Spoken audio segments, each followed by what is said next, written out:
Hello dear students, कैसे हैं आप सभी। उम्मीद करता हूँ आप सभी अच्छे होंगे। डियर स्टूडेंट्स, इस वीडियो में मैंने आपके लिए कुछ फिल इन द ब्लैंक्स के एक्सरसाइज लेके आया हुआ है जो कि आपके स्कूल और कॉलेज के एग्ज़ाम के लिए इम्पोर्टेंट है। खासकर अभी बोर्ड का एग्ज़ाम आने वाला है, 10th 12th स्टेट बोर्ड और सेंटर बोर्ड का। उस एग्ज़ाम्स के लिए ये प्रैक्टिस के रूप में आप इसको ले सकते हैं, जो कि आपके रिवीजन में काफ़ी हेल्प करेगा। वीडियो में आगे बढ़ने से पहले यदि आपने मेरे YouTube channel English with Vinod sir को सब्सक्राइब नहीं किया है तो उसको सब्सक्राइब ज़रूर कर लें। आपको आगे भी इंग्लिश से संबंधित वीडियोस मिलते रहेंगे। तो चलिए वीडियो शुरू करते हैं। स्टूडेंट्स, यदि आप पहला क्वेश्चन देखें तो इसमें दिया हुआ है वर्क हार्ड लेस्ट यू फेल। तो इसमें शुड आएगा क्योंकि उसमें संभावना जताई जा रही है कि ये तुम कठिन मेहनत नहीं करते हो तो तुम फेल हो सकते हो। कुड जो है वो पास्ट टेंस के लिए यूज़ होता है और मे जो है कुछ ऐसी संभावना होती है जो भविष्य में घटित होने वाली होती है, उसके लिए हम मे का प्रयोग करते हैं। तो इसमें फर्स्ट में लेस्ट जहाँ यूज़ होता है वहाँ पे आपको शुड का प्रयोग करना पड़ता है। अगला प्रश्न देखते हैं। The dog jumped blank the river. जब कभी हमको यहाँ पे मेन वर्ब दिया जाता है जो कि मूविंग होता है, इसमें कुछ गति होती है, तब हम उसके बाद इनटू का प्रयोग करते हैं। तो यहाँ पे आ जाएगा इनटू द रिवर, क्योंकि जब कुछ चीज़ गति से किसी दूसरे सरफेस में जाती है तब हम उसमें इनटू का प्रयोग करते हैं। जो डॉग है वो गति के साथ नदी में जा रहा है। देखिए, इन का मतलब होगा किसी चीज़ में अंदर होना और ऑन का मतलब होता है किसी के ऊपर रहना। इन का प्रयोग आप कब करेंगे? जैसे कि ग्लास है और इसमें पानी भरा हुआ है, इसमें पानी पहले से भरा हुआ है तो आप कहेंगे there is water in the jug. Jug में पहले से पानी भरा हुआ है तो इसमें पानी जा नहीं रहा है, पहले से स्थिर है, और इसमें देयर इज़ का प्रयोग होगा तो इज़ हेल्पिंग वर्ब हो गया और यहाँ पे जम्प्ड जो है मेन वर्ब हो गया। तो इसमें गति है तो आपको इस चीज़ को ध्यान रखना है। जनरली जो यहाँ पे मेन वर्ब रहेगा और वहाँ पे ब्लैंक रहेगा, आगे आपको इनटू रहेगा तो आपको इनटू को लगाना है, ना कि इन लगाना है। तीसरा क्वेश्चन देखते हैं। I go for a walk for blank hour every day. तो यहाँ पे ए एन द आर्टिकल लगाना है हमको और यहाँ पे इस शब्द को हमको ध्यान देना है, ये क्या लिखा हुआ है, आवर। तो सबसे पहले यदि आप ए इन द आर्टिकल का प्रयोग कहीं पे फिल इन द ब्लैंक में कर रहे हैं तो ए और एन और द से ए इन से पहले आप ये देखिए कि क्या आप उसमें द लगा सकते हैं क्या। यदि द नहीं लगा सकते उसके बाद हमको ए और एन में ऑप्शन में चुनना है। तो यहाँ पे द तो नहीं आएगा क्योंकि ये कुछ स्पेसिफिक चीज़ नहीं है, कुछ खास चीज़ नहीं है जिसको हम पहले से जान रहे हैं। ऐसी चीज़ों में हम द लगाते हैं। और ए और एन का प्रयोग तब करते हैं जबकि कोई चीज़ होती है, कोई नाउन होता है, वो अननोन होता है, वो कोई खास नहीं होता, सामान्य होता है, तब ए और एन का प्रयोग किया जाता है। और उसमें भी ए और एन में हमको दो अलग अलग चुनना इसलिए पड़ता है क्योंकि हमको वावेल की को ध्यान में रख के ए और एन का प्रयोग करना पड़ता है। यहाँ पे आवर जो है उसका उच्चारण जो है वो ए से स्टार्ट हो रहा है, आ से स्टार्ट हो रहा है। अ एक वावेल होगा, स्वर होगा, इसलिए आप यहाँ पे एन लगाएंगे, एन आवर। तो तीसरा में आ जाएगा एन। अगर इसमें आप ए लगाते तो ए आवर हो जाता, आ आवर, जो कि आपको पढ़ने में आसानी नहीं होता। आ आवर, आ अपने आप में एक वावेल है और फिर से वावेल से हम स्टार्ट करेंगे तो हमको पढ़ने में आसानी नहीं होगा। इसी कमी को दूर करने के लिए हम उसमें एन का प्रयोग करते हैं एक ही जगह, जबकि दोनों का मतलब एक होता है, एक या कोई एक। तो उम्मीद करता हूँ आप इसको समझ पाए होंगे।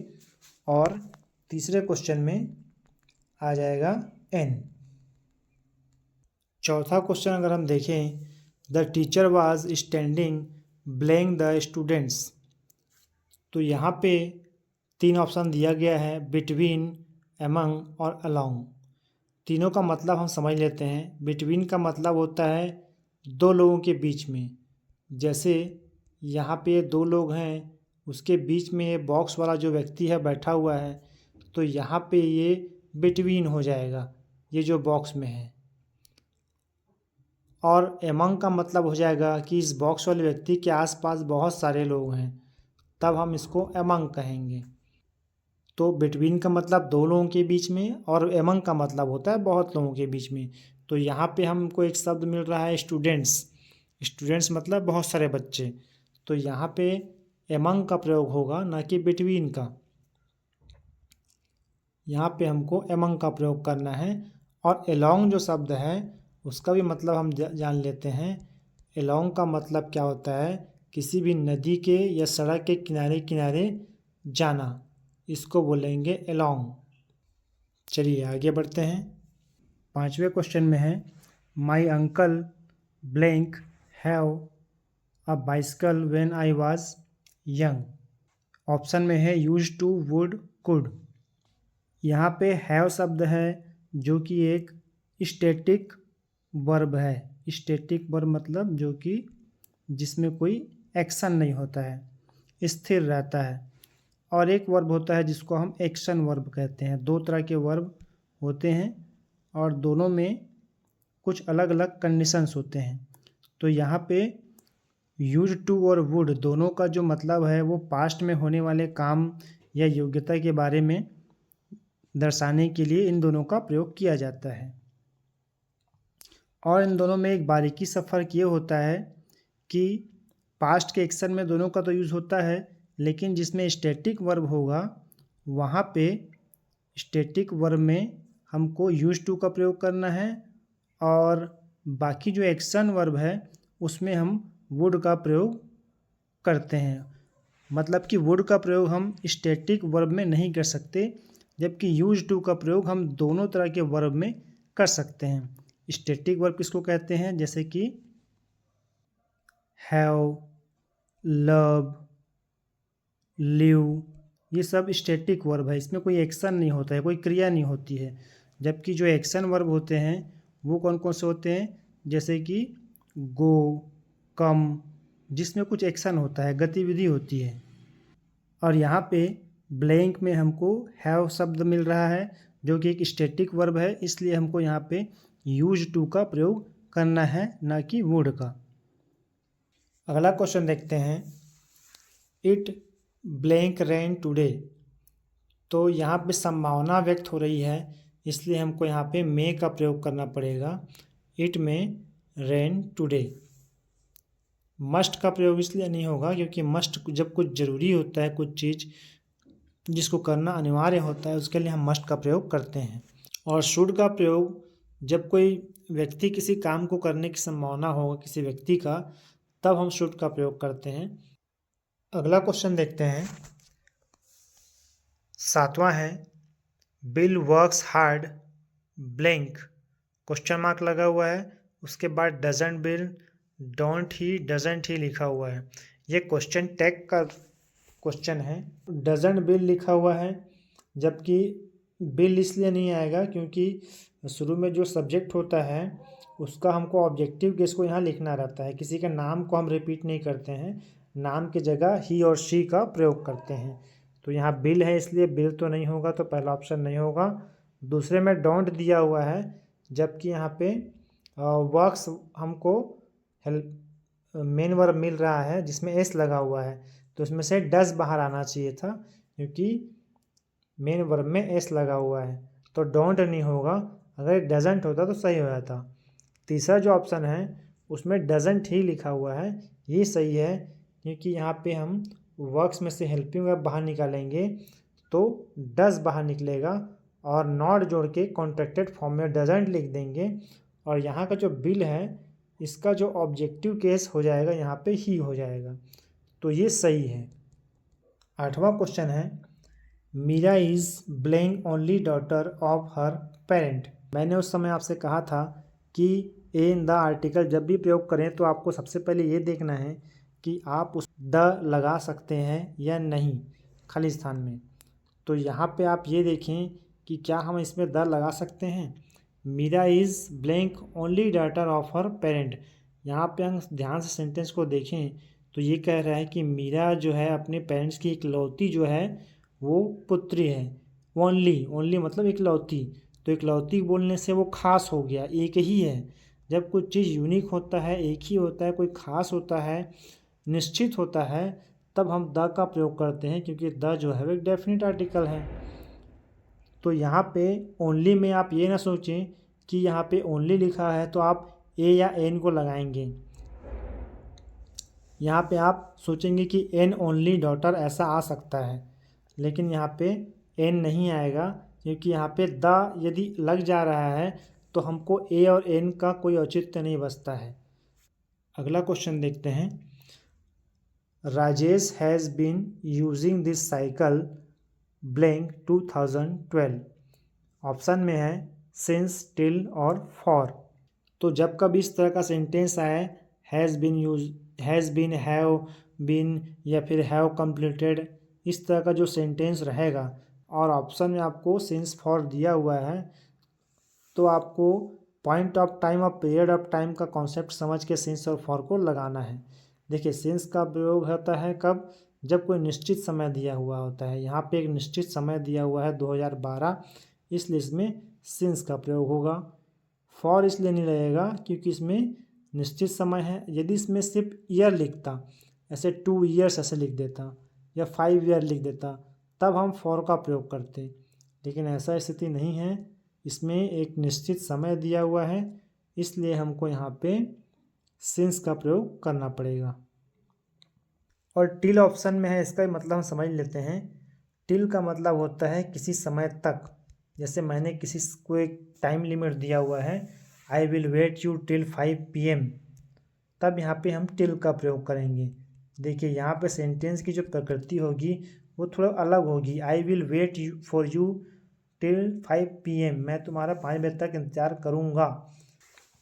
तो इसमें सेंटेंस जो है वो भविष्य की बात हो रही है, आई विल का प्रयोग हुआ है। लेकिन यहाँ पे शुरू में देखिए राजेश हैज़ बीन यूजिंग, मतलब वो पहले से काम होता आ रहा है। तो जो काम पास्ट में होता रहा हो या हो चुका हो, उसमें हमको सिंस फॉर का प्रयोग करना पड़ता है। और जो चीज़ भविष्य में होने वाला रहता है उसमें हमको टिल जैसे शब्दों का प्रयोग करना पड़ेगा। तो इस चीज़ को आपको थोड़ा सा समझना पड़ेगा, सिंस, फॉर, टिल के भी कॉन्सेप्ट को।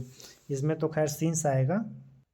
अगला क्वेश्चन है question number 10। How blank water is there in the tank. Tank में कितना पानी है ये पूछा जा रहा है। तो ऐसे सेंटेंस में हमको मच का प्रयोग करना पड़ेगा, क्योंकि वाटर को हम क्या कर सकते हैं, काउंट नहीं कर सकते ना। तो जिसको हम काउंट नहीं कर सकते उसके लिए हम मेनी या सम का प्रयोग, सम का तो प्रयोग हो सकता है, मेनी का प्रयोग नहीं हो सकता। मेनी जो है काउंटेबल नाउन के साथ ही यूज होता है। काउंटेबल जैसे कि जिसको हम गिन सकते हैं, पेन्स, कॉपीज़, जिसको हम गिन सकते हैं उसको काउंटेबल नाउन कहते हैं, उसके साथ मेनी लगता है। और मच जो है जिसको हम गिन नहीं सकते हैं उसके साथ मच का प्रयोग होता है। जो अनकाउंटेबल नाउन होते हैं जैसे कि वाटर, मिल्क, शुगर, राइस, इन सब को हम काउंट नहीं कर सकते।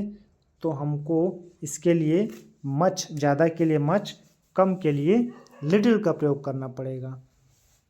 और वैसे ही काउंटेबल में ज़्यादा के लिए मेनी और कम के लिए फ्यू का प्रयोग करना पड़ेगा। और सम का मतलब होता है कुछ, जो कि काउंटेबल और अनकाउंटेबल दोनों में लगता है, लेकिन ये पॉजिटिव सेंटेंस में लगता है, नेगेटिव में नहीं लगता। जैसे कि सम वाटर भी बोल सकते हैं और सम पेन्स भी बोल सकते हैं, लेकिन how some pens, how some water ऐसा नहीं होता ना, इसलिए इसका प्रयोग नेगेटिव या इंट्रोगेटिव में सम का नहीं होता है। 11वां देखते हैं। She was cooking blank I was finishing my homework when while which. देखिए जब कभी आपको ऐसा हेल्पिंग वर्ब, यहाँ भी देखिए वर्ब है हेल्पिंग वर्ब में, यहाँ भी हेल्पिंग वर्ब में वर्ब है, दो काम एक साथ हो रहे हो और आईएनजी लगा हो, तब आप वहाँ पे वाइल का प्रयोग करेंगे। वेन का प्रयोग कब करते हैं? जब कोई लंबा काम है जो चल रहा है वो हो रहा हो तब उसमें वेन का प्रयोग करते हैं। एक और क्वेश्चन देख लेते हैं, बाकी जो क्वेश्चन बचेंगे उसको दूसरे वीडियो में हम कवर करेंगे। अगला क्वेश्चन है no I do not want playing book. यहाँ पे ऑप्शन में हमारे पास सम है। सम का मतलब होता है कुछ, और एनी का मतलब होता है कोई, और मच का मतलब होता है ज़्यादा। तो एक चीज़ ध्यान रखिएगा, जब कभी आपका सेंटेंस जो है वो नेगेटिव में है, जब कभी आपका सेंटेंस नेगेटिव में नॉट लगा है ना, नेगेटिव सेंटेंस है, ऑप्शन में एनी दिया हुआ है, तो आपको यहाँ पे एनी ही लिखना है, क्योंकि एनी नेगेटिव सेंटेंस में ही लगता है। इसमें सम और मच का फिर कोई रोल नहीं है। सम मतलब होता है कुछ, या वैसे भी यहाँ पे सम है तो बुक्स होना चाहिए था, बुक्स नहीं लिखा है, खाली बुक लिखा हुआ है। और बुक है तो मच तो आ नहीं सकता, तो ये दोनों नहीं होंगे, तो इसका सही हो जाएगा एनी। इस वीडियो में इतना ही। यदि आपको ये वीडियो पसंद आया हो तो इसे लाइक और चैनल को सब्सक्राइब करना ना भूलें। आगे भी आपको अच्छे वीडियोस मिलते रहेंगे। मिलते हैं नेक्स्ट वीडियो में, तब तक के लिए गुड बाय, टेक केयर।